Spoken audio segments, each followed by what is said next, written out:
Hi, hello! Isang magandang umaga, tanghali, hapon, gabi sa inyong lahat. Anong oras man ninyo napapanood ang video ito, ay pumuli ay tutunghay ng pagbasa para naman sa araw po ng Huwebes, May 16, taong 2024. Hahanguin natin ang mabuting balita sa Ebanghelyo ni San Juan, ang kabanatay 17, mga talatang 20 hanggang 26. Noong panahong iyon, tumingala si Jesus at nanalangin, "Amang banal, hindi lamang ang aking mga alagad ang idinadalangin ko, kundi pati ang mga mananalig sa akin dahil sa kanilang pahayag. Maging isanawa silang lahat, Ama, kung paanong ikaw ay nasa akin at ako'y nasa iyo, gayon din naman maging isa sila sa atin upang maniwala ang sanlibutan na ikaw ang nagsugo sa akin. Ang karangalang ibinigay mo sa akin ay ibinigay ko sa kanila upang sila'y ganap na maging isa, gaya nating iisa. Ako'y nasa kanila at ikaw ay nasa akin upang lubusan silang maging isa. At sa gayon, makikilala ng sanlibutan na sinugo mo ako at sila'y iniibig mo katulad ng pag-ibig mo sa akin. Ama, nais kong makasama sa aking kinaroroonan ang mga ibinigay mo sa akin upang mamasdan nila ang karangalang bigay mo sa akin, sapagkat inibig mo na ako bago pa nilikha ang sanlibutan. Makatarong ang Ama, hindi ka nakikilala ng sanlibutan, ngunit nakikilala kita at nalalaman ng mga ibinigay mo sa akin na ikaw ang nagsugo sa akin.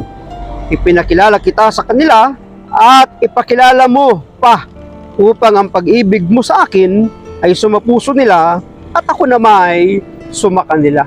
Pagpalain ng Diyos ang pagkabasa ng kanyang mabuting balita. Ang refleksyon or pagsasadiwa ay hahanguin po natin sa Aklat ng Simbahay taong 2024. Mapapansin po ninyo sa ating pagbasa na ang ipinanalangin ng ating Panginoong Hesus ay hindi lang ang kanyang mga alagad, kundi ang mga maniniwala sa mga pagpapahayagan ng kanyang mga alagad, na sinasabi ng ating Panginoon na gusto niya silang makasama kung saan siya naroroon. Kaya ikaw, ako, ang bunga ng paghahayag at pangangaral, pagmimisyon ng mga alagad, at ang hangad ng ating Panginoong Hesus, tayong lahat ay makasama sa kanyang piling. Maging isanawa silang lahat, Ama, kung paanong ikaw ay nasa akin at ako'y nasa iyo. Dumadalangin si Jesus para sa pagkakaisa ng kanyang mga alagad. Nakakalabanin dahil rin sa kanilang paniniwala kay Jesus.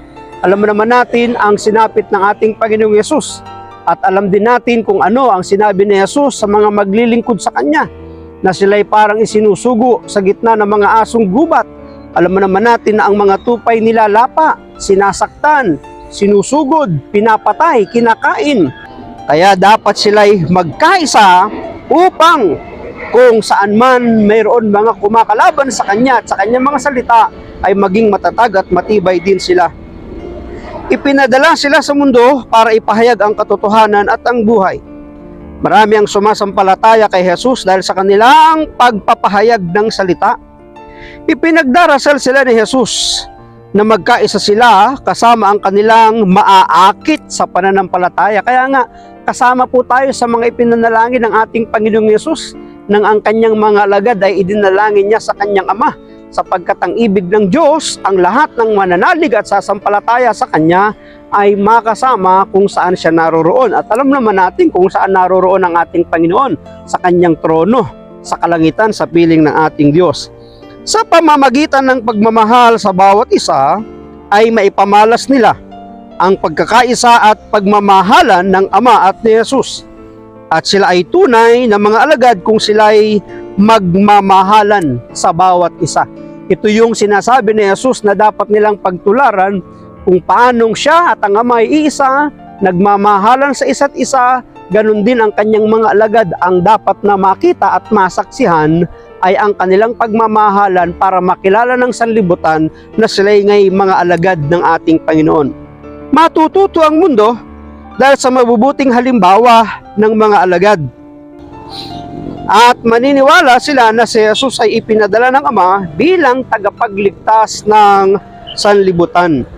May alam ka bang taong nagbago dahil sa mabubuting halimbawa natin Hindi ba't magandang tayo yung kanilang ginawang ehemplo o pinagtutularan na sa pamamagitan natin sila'y nakakilala at tumanggap sa ating Panginoon. Maraming salamat at pagpalain tayo ng ating Panginoon. Ang akin lamang palaging sambit, I love you with the love of the Lord. Bye-bye and bye-bye.